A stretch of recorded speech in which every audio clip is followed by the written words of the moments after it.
اعوذ باللہ من الشیطان الرجیم، بسم اللہ الرحمن الرحیم۔ الحمد للہ رب العالمین والصلاة والسلام علی اشرف الانبیاء والمرسلین وآلہ الطیبین الطاہرین۔ اعوذ باللہ من الشیطان الرجیم والذین هم للزکاة فاعلون، اور وہ مومن فلاح پانے والا ہے جو زکوٰۃ کا عمل انجام دیتے ہیں۔ مال کے بارے میں اسلام کے موقف کیا ہے گفتگو ہو رہی تھی۔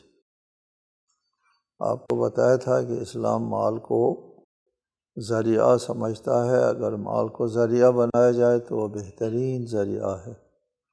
مال کو مقصد نہیں سمجھا جاتا، مال کو اگر مقصد سمجھا جائے تو وہ بدترین چیز ہے۔ اس سلسلے میں ہم ہمیشہ ایک مثال دیا کرتے ہیں، مال جو ہے وہ پانی اور کشتی کی طرح ہے۔ پانی اگر کشتی کے نیچے رہے تو پار جانے کے لیے بہترین ذریعہ ہے۔ یہی پانی اگر کشتی کے اندر آ جائے تو کشتی کو اور انسان کو غرق کر دیتا ہے، یہی پانی ہے۔ اسی طرح مال اگر انسان کے کنٹرول میں رہے، خواہشات پر غالب نہ آئے، یہ خواہشات پر غالب آ جائے، مال پر غالب آئے، انسان کا کنٹرول ہو، اور مال انسان کے نیچے رہے اور انسان مال کے اوپر ہو تو بہترین ہے۔ اور اگر مال انسان کے اندر آیا اور خواہشات کو اٹھانے کا سبب بن گیا تو بدترین چیز غرق کر دیتا ہے۔ اس کا ایک شاہد فطرت کے اندر موجود ہے، آپ کی فطرت و جبلت میں موجود ہے۔ احادیث اور آیات وغیرہ سے ہٹ کے خود فطرت سے پوچھ لیں کہ مال جب ذریعہ بنتا ہے تو مال آپ کو سکون دیتا ہے۔ آپ کے پاس رہنے کا گھر نہیں ہے، گھر ملتا ہے آپ کو سکون حاصل ہوتا ہے، چھت مل گئی۔ آپ کے پاس کمائی نہیں ہے، روزگار نہیں ہے، روزگار ملنے سے خوش ہوتے ہیں، سکون ملتا ہے، آرام کی نیند سوتے ہیں، روزگار مل گیا۔ یہ وہ مال ہے جو ذریعہ ہے، جس کی اسلام جو ہے وہ تائید کرتا ہے۔ آپ کا حق بھی ہے، فطری حق ہے یہ مال۔ گھر آپ کا حق ہے، معیشت آپ کا حق ہے، روزگار آپ کا حق ہے، اور عزت اور احترام اور وقار کے ساتھ زندگی کرنا آپ کا حق ہے، فطری حق ہے۔ اس حد تک کا مال ملنے سے آپ کو سکون ملتا ہے، اس لیے آپ کے اپنے فطری حق آپ کو مل گیا۔ جب اس سے زیادہ مال ملتا ہے تو آپ بے سکون ہو جاتے ہیں، آپ کا سکون چھن جاتے ہیں، نیندیں حرام ہو جاتی ہیں، پریشان حال ہو جاتا ہے۔ یہ کیوں پریشان ہوتا ہے؟ مال زیادہ ملنے سے کیوں پریشان ہو گیا؟ جی، یہ آپ کا فطریت کے خلاف ہے۔ مال برائے مال آپ کے پاس اب پیسہ بہت جمع ہے، خرچ نہیں کرتے، غریبوں کو نہیں دیتے۔ اگر کوئی دے دیا، بہت بڑا پیسہ والا ہے آپ، لیکن آپ جمع نہیں رکھتے، آرام کی نیند سوئیں گے۔ لیکن اگر آپ سرمایہ دار بن جاتے ہیں، بہت بڑا پیسہ آپ کا جو ہے وہ محفوظ ہے، آپ کا سکون چھن جاتا ہے، آپ بے سکون ہو جاتے ہیں۔ فطرت کی طرف سے بھی ایک دلیل ہمارے پاس ہے۔ یہ مالدار لوگوں سے پوچھے کہ وہ ایک بہت بڑا مومن ہے، اس نے مجھے بتایا، مرحوم ہو گئے، کہتے تھے کہ ہم کبھی زندگی کرتے تھے بمبئی میں، 9 افراد ایک کمرے میں سوتے تھے۔ 9 افراد کے لیے ہمارا بہترین ناشتہ جو مہینے میں 1 یا 2 مرتبہ ملتا تھا، 2 انڈے تھے۔ 9 افراد کے لیے 2 انڈے، کتنا ہے؟ تھوڑا سا آئے۔ وہ ہمارا بہترین ناشتہ تھا، اس حد تک غربت تھی۔ اب میں لاکھوں کا مالک ہوں، دیندار ہے، حقوق دینے والا ہے، خیرات کرنے والا ہے، لیکن پیسہ ہے، کارخانہ چل رہا تھا۔ اب میرے پاس بہت مال ہے، لاکھوں کا مالک ہوں، مولانا صاحب وہ سکون نہیں ہے، وہ جو 9 افراد ایک کمرے میں ہم سوتے تھے، اس زمانے والا سکون اب نہیں ہے۔ کیا بات ہے؟ میں نے کہا کہ یہی دلیل ہے کہ انسان اس دنیا کے مال و منال کے لیے پیدا نہیں ہوئے، بے سکون ہو جاتا ہے۔ ٹھیک ہے، مال یہاں پر والذین هم للزکاة فاعلون، اور وہ لوگ جو زکوٰۃ کا عمل انجام دیتے ہیں۔ زکوٰۃ ہے، زکوٰۃ سے مراد یہاں پر وہ مال جو دوسروں کو دیا جاتا ہے، غریبوں کو، مساکین کو، بیواؤں کو اور یتیموں کو دیا جاتا ہے، وہ مراد ہے۔ زکوٰۃ سے مراد وہ نصابی زکوٰۃ نہیں ہے، چونکہ یہ سورہ جو ہے وہ مکی ہے، مکے میں زکوٰۃ کا حکم ابھی آیا نہیں تھا۔ مکی زندگی میں جو سورہ مکی ہے ان میں جہاں زکوٰۃ کا ذکر ہے، اس سے مراد جو ہے وہ ادا کرنے والا مال ہے، کسی کو دینے والا مال ہے۔ جو بھی آپ مال راہ خدا میں دیتے ہیں، غریبوں کو دیتے ہیں، وہ سب کو زکوٰۃ کہتے ہیں قرآن کے اصطلاح میں۔ صدقہ ہو تو زکوٰۃ، فطرہ ہو تو زکوٰۃ، خمس ہو تو زکوٰۃ، قرآن اصطلاح میں زکوٰۃ یا انفاق کہتے ہیں۔ انفاق بھی سب کو شامل کرتا ہے، زکوٰۃ بھی کا لفظ بھی سب مال جو دیا جاتا ہے راہ خدا میں، غریبوں میں، مساکین میں، وہ سب زکوٰۃ کہلاتے ہیں۔ بعد میں فقہا نے فقہی ابواب کی جب تبویب کی تو اس وقت ایک قسم کے احکام کے لیے جہاں نصاب کے اوپر واجب ہوتا ہے، مال دینا واجب ہوتا ہے، نصاب پورا ہونے پر مال دینا واجب ہوتا ہے، اس کو زکوٰۃ کا ہی نام رکھ دیا، باقی کو فطرہ کہہ دیا، باقی کو کفارہ کہہ دیا، باقی کو خمس کہہ دیا، اور کسی کا نام عشر کہہ دیا۔ عشر بھی تو عیناً زکوٰۃ ہے، خمس بھی زکوٰۃ ہے، لیکن وہ زکوٰۃ نصاب والی زکوٰۃ نہیں ہے۔ نصاب والی زکوٰۃ اور ہے، خمس والی زکوٰۃ اور ہے۔ آپ نے کسی کو کھانا کھلائے، دعوت دی، وہ بھی زکوٰۃ ہے۔ زکوٰۃ ہے، تزکیہ نفس ہے، اور مال خرچ کرنے کو زکوٰۃ کہتے ہیں۔ تعجب ہے مال خرچ کرنے اور غریبوں کی غریب پروری کرنے کا اس قدر مقام ہے کہ قیامت کے دن کافر لوگوں کو جب جہنم کی طرف لے جایا جائے گا، جہنم کی طرف لے جایا جائے گا، تو وہ جہنم کے زبائن جہنم جو ہے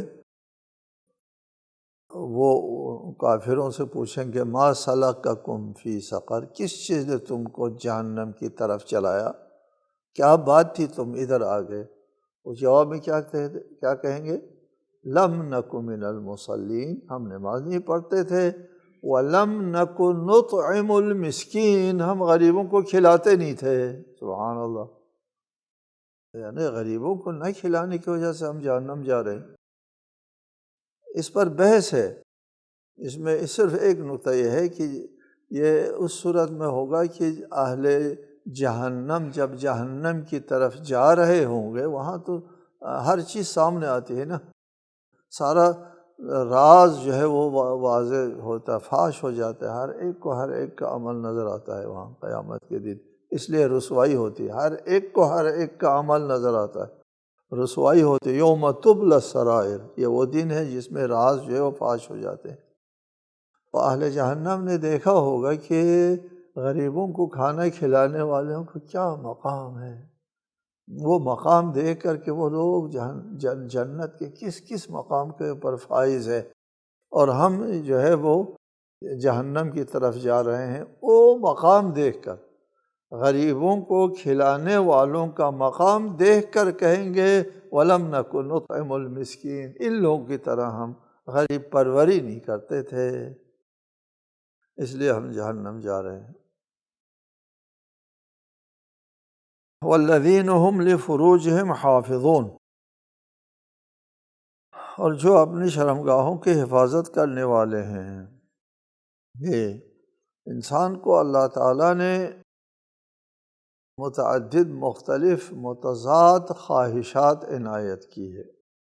انسان کے اندر ایک رحم سے مالا مال دل بھی ہے، ضمیر ہے، رحم اور ہمدردی سے مالا مال ضمیر بھی ہے، اور ایک درندگی بھی ہے ساتھ ساتھ۔ یہ وہ جو رحم دل ہوتے ہیں وہ غریبوں کی فریاد کو پہنچتے ہیں، اور جو درندگی بیٹھا ہے وہ اگر بیدار ہو جائے تو غریبوں کے خون چوستے ہیں۔ یہ دونوں انسان ہیں، یہ چیز بھی اس انسان کے اندر ہے، وہ چیز بھی، متضاد چیزیں اسی انسان کے اندر موجود ہیں۔ اس میں سے خواہشات ہیں، خواہشات میں سے ایک خواہشات جو ہے وہ جنسی خواہشات۔ جنسی خواہشات کو اللہ تعالیٰ نے انسان کے اندر ودیعت فرمائی ہے حفظ نوع انسانیت کے لیے، انسان کے نوع اور نسل انسانی کو زمین کے اوپر آباد رکھنے کے لیے اس خواہش کا ہونا ضروری تھا، جنسی خواہش کا ہونا ضروری ہے۔ اور اس بنا پر اللہ تعالیٰ نے یہ جو خواہش انسان کے اندر ودیعت کی ہے، اس کے صحیح استعمال کے بڑا ثواب، بہت ثواب ہے اس خواہشات کے، ہاں بہت ثواب ہے۔ کھانے کی بھی خواہش رکھی ہے، اور کھانے کا بھی تو ثواب ہے، واجب ہے، بتایا آپ کو پہلے۔ جو بھی خواہشات انسان کے اندر اللہ تعالیٰ نے رکھے اس کے صحیح استعمال کرو تو وہ ثواب ہوتا ہے۔ یہاں جنسی خواہشات کو اللہ تعالیٰ نے ودیعت فرمائی ہے، اس کے صحیح استعمال کے بارے میں حدیث میں ہے کہ شادی شدہ شخص کے ایک رکعت شادی نہ شادی شدہ کی 70 رکعت سے بہتر ہے، ایک رکعت۔ کیوں؟ یہ اس لیے کہ من تزوج فقط احرز نصف دینہ، جو شادی کرتا ہے اس نے اپنے آدھے دین کو بچا لیا، کہ اس نے آدھے دین کو بچا لیا ہے، اب یہ آدھے دین اس کا محفوظ ہے، یہ آدمی جو ہے وہ قیمتی بن گیا، اور اس کے عمل کو بھی زیادہ قیمت بنتی ہے۔ آدمی کو قیمت ملنے سے اس کے عمل کو زیادہ قیمت ملتی ہے۔ بہت مذمت ہے شادی نہ کرنے کی، شادی کی بہت فضیلت ہے، کوئی بنیاد نہیں ڈالی گئی اسلام میں جو ازدواج سے بہتر بنیاد ہو۔ بہترین بنیاد جو ہے وہ ازدواج ہے، شادی ہے۔ یہ اسلام کے آفاقیت کے علامت ہے، اور اسلام نے جو دستور حیات اور زندگی دی ہے وہ انسانی فطری تقاضوں کے عین مطابق ہے۔ دیکھو کتنی فضیلت ہے شادی کرنے، شادی کرنے کو اللہ تعالیٰ نے اس دین میں کتنی فضیلت رکھی ہے، اور کتنی تاکید۔ وَأَنكِحُوا الْأَيَامَ مِنكُمْ وَالصَّالِحِينَ مِنْ عِبَادِكُمْ، حکم ہے يَكُونُوا فُقَرَاءَ يُغْنِهُمُ اللَّهُ مِنْ فَضْلِهِ، اگر وہ تنگ دست ہے تو وہ بے نیاز ہو جائے گا شادی کرنے سے، شادی کراؤ۔ یہ دین اسلام دین فطرت ہے، ورنہ مسیحیت میں شادی کرنا جو ہے وہ بری بات ہوتی ہے، شادی نہ کرنے میں فضیلت ہے۔ اس لیے عورتیں بیٹھ جاتی ہیں کہ اس میں چرچ میں بغیر شادی کے حضرت عیسیٰ کے ساتھ شادی کرنے کے لیے۔ یہاں شادی نہ کرنا فضیلت ہے، ان کے ہاں شادی کرنا اچھی بات نہیں ہے، ٹھیک ہے، کیونکہ حضرت عیسیٰ نے شادی نہیں کی تھی۔ حضرت عیسیٰ کی اپنی ایک خصوصیت تھی، اور شریعت میں جو ہے وہ اسلامی شریعت میں شادی کو فضیلت حاصل ہے، یہ دین فطرت ہے۔ والذین هم لفروجهم حافظون الا علی ازواجہم، اپنے ازواج کے ساتھ نہیں، او ما ملکت ایمانہم، یا ان کے اپنے ملکیت میں جو ہے یعنی کنیزوں کے ساتھ جو ہے اس خواہش کو پوری کر سکتا ہے۔ فإنہم غیر ملومین، یہاں کوئی ملامت نہیں ہے بلکہ بتائے آپ کو فضیلت ہے۔ فمن ابتغى وراء ذلك فأولئک هم العادون، ان کے علاوہ اوروں کے طالب ہو جائیں وہ زیادتی کرنے والے ہوں گے، نہ وہ ازواج ہے او ما ملکت ایمانہم ہے۔ یہاں لفظ ازواجہم میں ایک نوٹ ہے بعض لوگوں کے لیے جو نہایت نامناسب وہ نوٹ ہے، وہ اختلافی مسائل کی طرف ہم نہیں جاتے۔ والذین هم لاماناتہم وعہدہم راعون، اور وہ جو اپنی امانتوں اور معاہدوں کا پاس رکھنے والے ہیں، لاماناتہم وعہدہم راعون،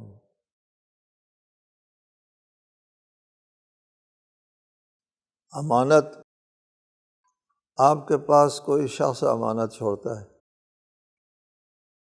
اس امانت کو آپ نے واپس کرنا ہوتا ہے، آپ کو امین ہونا ہوتا ہے۔ امانت کو واپس نہیں کریں گے، ادا نہیں کریں گے، پھر اس کو خائن کہتے ہیں، خیانت کار کہتے ہیں۔ امین ہونا ہوتا ہے، لِأَمَانَاتِهِمْ، امانت رکھ دیا آپ کے پاس کسی نے، قوم نے ووٹوں کے ذریعے لوگوں کے پاس پورے ملک کو امانت دے دی،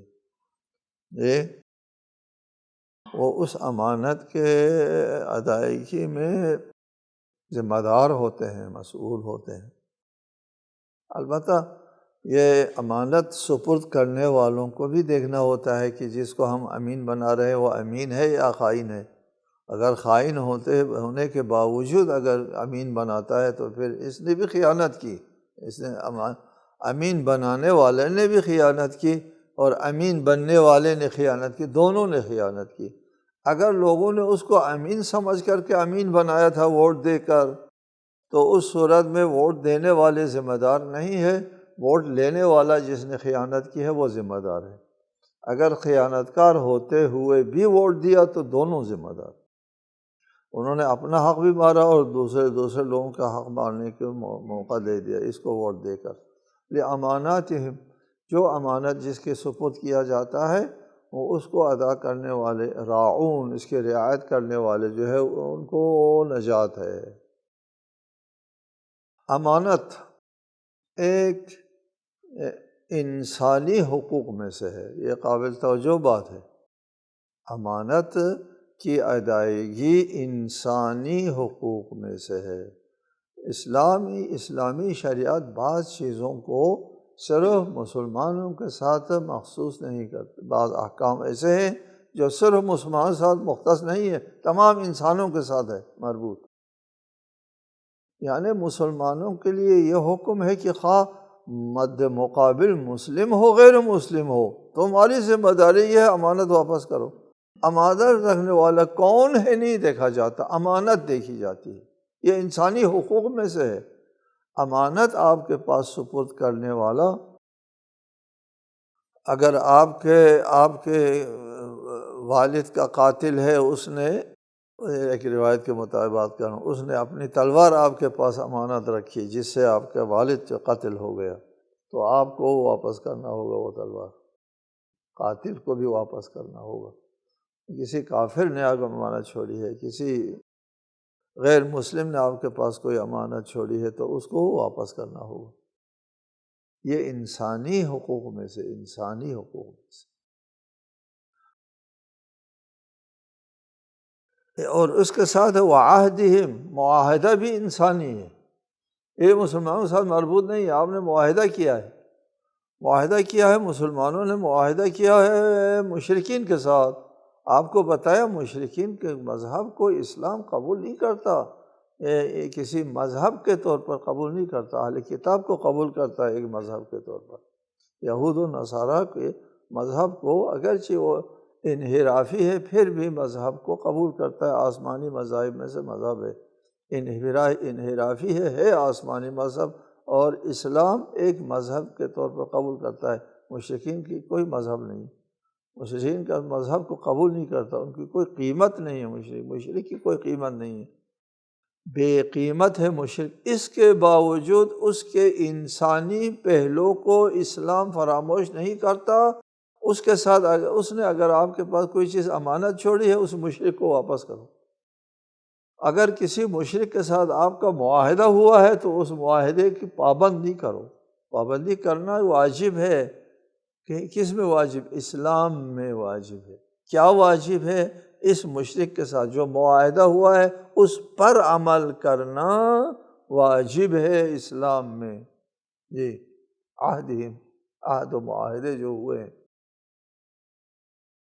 یہ امانت اور عہد میں دوسرے فریق نہیں دیکھا جاتا وہ کون ہے، عہد معاہدہ دیکھا جاتا ہے اور امانت دیکھی جاتی ہے۔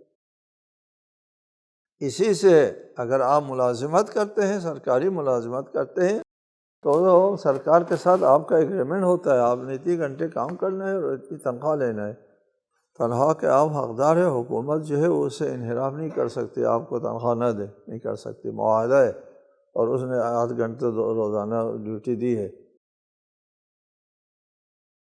آپ کو بھی 8 گھنٹے ڈیوٹی دینا ہوتا ہے۔ یہ دیکھیں، یہ ایک طرف سے امانت ہے قوم کی، یہ پیسہ جو ہے وہ قوم کا پیسہ ہوتا ہے، آپ لے رہے ہیں اور امانت ہے، اور دوسری طرف سے معاہدہ ہے، عہد ہے، حکومت کے ساتھ عہد ہے۔ حکومت جس قسم کی بھی حکومت ہو اس کے ساتھ عہد ہے، عہد کا جو فریق دوسرا فریق دیکھا نہیں جاتا، حکومت کے ساتھ جو معاہدہ ہے اس کے مطابق آپ کو ڈیوٹی دینا ہوتا ہے، اگر آپ ڈیوٹی نہیں دیتے تنخواہ آپ کے لیے حلال نہیں ہے۔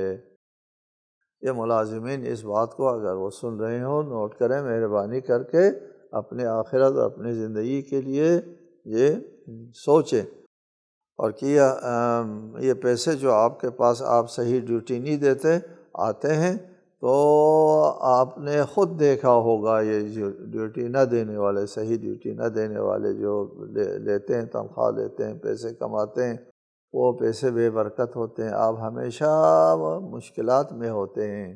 جی کیوں مشکلات میں ہوتے ہیں آپ نے اپنے آنکھوں سے دیکھا ہے، معمولی تھوڑی سی تنخواہ لیتے ہیں ہمارے پاس سے، اور وہ صحیح ڈیوٹی دیتے ہیں، وہ آرام سے روٹی کھاتے ہیں، اور آپ بہت بڑی تنخواہ لیتے ہیں، آپ کو آرام نہیں ملتا۔ والذین هم لأماناتهم وعہدهم راعون والذین هم علی صلواتهم یحافظون، اور وہ لوگ نجات پائیں گے، فلاح پائیں گے، نجات پائیں گے جو اپنی نمازوں کی محافظت کرنے والے ہیں۔ سبحان اللہ، یہ جو مومن کو فلاح پانے کے لیے چند باتوں کا ذکر ہے وہ نماز کے حصار میں ہے۔ یہ فلاح پانے کی جو نکات ہے وہ کس چیز کے حصار میں ہے؟ وہ نماز کے حصار میں ہے۔ شروع میں فرمایا الذین هم فی صلاتهم خاشعون، آخر میں فرمایا والذین هم علی صلواتهم یحافظون۔ یہ شروع میں بھی نماز اور آخر میں بھی نماز، اور یہ جو باقی نکات ہے وہ نماز کے حصار میں ہے۔ اگر خشوع ہے اور نماز کی حفاظت ہے تو ان درمیان میں جو چیزیں ہیں وہ آپ کو فائدہ دے گی۔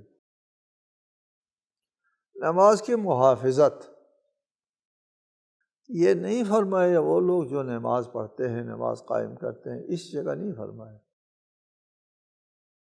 اس جگہ چونکہ تفصیل کی جگہ ہے، جہاں پر اجمالاً حکم کلی بیان کرنا ہوتا ہے، وہاں اقیموا الصلاۃ وآتوا الزکوٰۃ کہہ دیتے، یہاں پر اقیموا الصلاۃ نہیں کہا، خشوع کی بات کی اور محافظت کی بات کی۔ جی نماز کی تفصیل میں ہے یہ آیات، نماز کی تفصیل میں ہے۔ نماز کی محافظت کیا ہے؟ نماز کی محافظت کی 2 اہم باتیں ہیں، یہاں ذکر کرنے پر اکتفا کرتے ہیں۔ 2 اہم باتیں، ایک بات نماز کی محافظت یہ ہے کہ اول وقت میں، نماز اول وقت میں پڑھی جائے۔ اول وقت میں اگر انسان نماز نہیں پڑھتا ہے تو اس کو کہا جاتا ہے تساہل برتنے والا، نماز کے بارے میں تساہل برتنے والا کہا جاتا ہے، نماز کو حقیر سمجھنے والا، یار پڑھ لیں گے کہاں جائیں گی نماز، پڑھ لیں گے، اہانت ہے نماز کی، نماز کو حقیر سمجھا ہے، اہمیت نہیں دی ہے۔ اور ان کے بارے میں فرمایا نا کہ نماز کو حقیر سمجھتا ہے ان کو ہماری شفاعت نہیں ملے گی، اور اس کی نماز قبول بھی نہیں ہے۔ نماز کو حقیر، یار پڑھ لیں گے بغیر کسی عذر کے، ہاں عذر ہو تو اللہ معاف کرنے والا ہوتا ہے، اس میں نماز تاخیر ہونے میں کوئی حرج نہیں، بغیر عذر کے نماز کو حقیر سمجھ کے تساہل کی بنیاد پر نماز کو تاخیر کرتا ہے وقت سے۔ آخر زمان میں ہے روایات، آخر زمان میں لوگ نماز وقت پہ نہیں پڑھیں گے اور ان پر آفتیں آئیں گی۔ نماز اول وقت میں پڑھنے کے سلسلے میں اولہ رضوان و آخرہ غفران، نماز اول وقت میں پڑھی جائے یہ اللہ کی خوشنودی کا سبب ہے، نماز یہ اللہ کی خوشنودی حاصل ہوتی ہے، اور آخر وقت میں پڑھی جائے تو اللہ معاف کرتا ہے، چلو ٹھیک ہے رکھ دو ادھر، ٹھیک ہے، معاف کرتا ہے۔ تساہل کیا، غفلت کی، اہمیت نہیں دی، اللہ کی بندگی کو وہ مقام نہیں دیا جو اس کا مقام تھا، تو یہ غفران ہے۔ غفران حدیث میں ہے کہ نماز اول وقت کی نماز کو وہی فضیلت حاصل ہے جو آخرت کو دنیا پر فضیلت حاصل ہے۔ دنیا کے کچھ دن کی کوئی فضیلت نہیں ہے، اور آخرت کی زندگی جو ہمیشہ کی زندگی، تو اول وقت کی نماز آخرت ہے اور آخر وقت کی نماز دنیا ہے۔ ٹھیک، ایک یہ بات یہ ہے۔ دوسری بات جو اس سے بھی اہم ہے نماز کی محافظت کے لیے، کہ آپ نماز پڑھیں تو نماز کے اذکار، واجبات، ارکان اور سب کو ٹھیک سے انجام دے۔ لمبی نماز نہ پڑھیں، بے شک ہلکی نماز پڑھیں، لیکن صحیح نماز پڑھیں، نماز کا حق ادا کر کے پڑھیں۔ کیا وہ کیا ہے؟ بہت سوں کو ہم نے دیکھا ہے، اور اس میں میری یہ بھی تشخیص ہے کہ لوگ بنیادی طور پر اچھے ہوتے ہیں، اچھے لوگ ہوتے ہیں، ان کی نماز اچھی ہوتی، ٹھیک ہے، جو نہیں ہوتے ان کی نماز خراب ہوتی ہے۔ کس طرح؟ رکوع میں جاتے ہیں اور رکوع میں ذکر رکوع کے اندر مکمل کرنا ہوتا ہے، رکوع میں جانے کے بعد ذکر رکوع کو مکمل کرنا ہوتا ہے، پھر سر اٹھانا ہوتا ہے۔ راستے میں پڑھے ذکر کو، راستے میں پڑھے وہ باطل ہے نماز۔ اسی طرح سجدے میں جائیں، سجدے میں جانے کے ماتھا سجدگاہ پر رکھنے کے ایک لمحے بعد، رکھتے ہی بھی نہیں، ایک لمحہ، اس کے بعد سبحان ربی الاعلیٰ وبحمدہ، پھر سر اٹھائیں۔ یہ نماز کی محافظت ہے، رکوع اور سجدے، خصوصی طور پر سجدے کا جو ہے ذکر ختم ہونے تک جو ہے وہ ماتھا سجدگاہ پر نہ رکھنے والا، وہ اسلام پر اس کی موت نہیں ہوگی، یہ طے ہے۔ سنو اس بات، ایک شخص نے اسی طرح کے کان ینقر کنقرۃ الدیک یا کنقرۃ الغراب، یہ کوے کی چونچ مارنے کی طرح، یوں نماز پڑھتا چونچ مارتا ہے جس طرح کوا، یا مرغے کی چونچ مارنے کی طرح نماز پڑھتے ہوئے رسالت میں آپ نے دیکھا تو فرمایا کہ یہ اسلام پر اس کی موت نہیں ہوگی۔ حضرت علی علیہ السلام نے بھی ایسے شخص کو دیکھا اور فرمایا کب سے اس قسم کی نماز پڑھ رہے ہو؟ کہا عرصہ ہوا میں اسی قسم کی نماز پڑھتا ہوں۔ اگر کہا لو مت علی ھذا مت علی غیر دین ابی القاسم، حضرت علی علیہ السلام کے الفاظ ہیں، لو مت، رسالت میں آپ کے بھی ہے، حدیث دونوں کے مطابق ہے، حدیث رسول، حدیث علی بھی تو حدیث رسول ہوتے ہیں نا، کوئی فرق نہیں ہوتا۔ یہاں پر دیکھیں الفاظ ایک ہے، لو مت علی ھذا، اگر تو اسی حالت میں مر گیا، اسی قسم کے رکوع کرتے ہوئے سجدہ کرتے ہوئے مرا، تو ملت محمدی پر نہیں مرے گا۔ لو مت علی غیر ملت ابی القاسم، اس کو خیال رکھنا ہے، خصوصاً سجدے کو ایک شخص نے رسالت مآب نے ایک شخص سے کہا کوئی حاجت ہے تو بتاؤ، کہا مجھے تو جنت چاہیے، فرمایا ایسے نہیں ملے گی جنت، رکوع کو طول، سجدے کو طول دے کر میری مدد کرو، سجدے کو طول نہ دے سکے سجدے کا حق ادا کرو، ورنہ عاقبت بخیر نہ ہوگی۔ اعاذنا اللہ من ذلک۔ السلام علیکم ورحمۃ اللہ۔